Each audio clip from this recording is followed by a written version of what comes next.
Hello and welcome to another fun-filled edition of Adam's Music Box. And it was today, at the very end of the 60s, that the last album that Janis Joplin ever recorded in her life, Pearl, was released, and most consider it her masterpiece. Now, Janis Joplin is someone that I don't think we've ever seen again.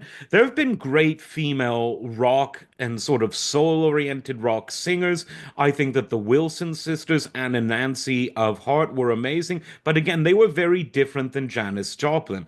And since then, there have been many great sort of rock-tinged female singers, but I just don't see that Janis really had any successors. She was someone who was someone who lived life on her terms. She was part of a movement that was idealistic on the surface, and those were ideals she shared. She was also someone who was, frankly, a lot more authentic than a lot of the wealthier counterculture members of that movement who were slumming it, as they said. And yet she was also victim to the darker side of this counterculture, the kinds of things that Frank Zappa would warn about, frankly, at the time and later.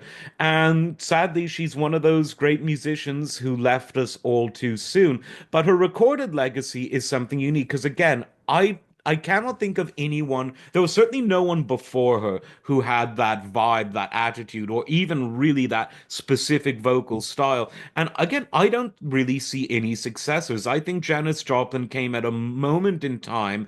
She was widely popular because again, so unique. She could, within a split second of hearing her, you knew who it was. And on this album, Pearl, she was really at her best, although she would die 3 months before it was officially released. She's known as something of a tragic figure because of this, but I truly believe that if she had lived, she wouldn't have faded away. I think that she would have continued to perform music in her style, in her way, and maybe her style would have even evolved as the 60s became the 70s. I truly think her talent is sometimes overshadowed by her tragic story, but put on Pearl or any of the other albums she was on, and you'll see that she truly had a gift. Phrasing was the key. Check out the phrasing. As always, like, subscribe, and we will see you next time. Take care.